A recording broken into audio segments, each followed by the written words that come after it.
राष्ट्रपालले ल्याएको अध्यादेश र अन्य दलहरूले ल्याएको अध्यादेशमा के फरक छ त? एकैपटक यो भिडियो हेर्नुहोस्। अवश्य सरकारले ल्याएको अध्यादेश र अन्य दलहरूले ल्याएका अध्यादेशहरूमा केही मुख्य भिन्नता छन्। उदाहरणका लागि सरकारले ल्याएको अध्यादेशमा केही विशेष कानुनी अधिकार वा कार्यकारी सत्तामा बढोत्तरी गर्ने प्रस्तावहरू छन्, जसले संसदको अनुमोदन बिना नै कार्यान्वयन गर्न सक्ने हुन्छ।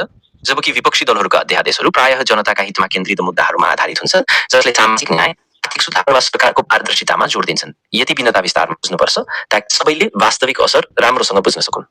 अनि त्यसो भए अब यो सरकारले ल्याएको अध्यादेश पास हुन्छ कि हुँदैन त? यो कहिलेसम्म पास हुन्छ यसको बारेमा अलिकति बुझाइदिनु पर्यो। सरकारले ल्याएको अध्यादेश पास हुनका लागि संसदको सत्र सुरु भएपछि 60 दिनभित्र त्यसको प्रतिस्थापन विधेयक दुवै सदनमा पारित हुनुपर्छ। मन्त्री परिषदले राष्ट्रपति मार्फत अध्यादेश जारी गर्छ, जसले तत्काल प्रभाव लिन्छ तर संसदमा पेश नभएसम्म अस्थायी कानुनी रूपमै रहन्छ। यदि समयसीमाभित्र पास नहुँदा अध्यादेश आफै समाप्त हुन्छ। अनि अब हामी नेपाली जनताहरूले यो अध्यादेशबाट के आशा गर्ने त? नेपाली जनताले यस अध्यादेशबाट केही प्रमुख सकारात्मक परिवर्तनको आशा गर्न सक्छन्, जस्तै आर्थिक सुधार, सेवा प्रवाहमा सुधार वा सरकारी व्यवस्थापनमा पारदर्शिता आउनु। तर यो आशा पूरा हुने कि नहुने त्यो संसदमा यसको बहस, संशोधन र अन्ततः पारित हुने प्रक्रियामा भर पर्छ। हस्, धन्यवाद हजुरलाई।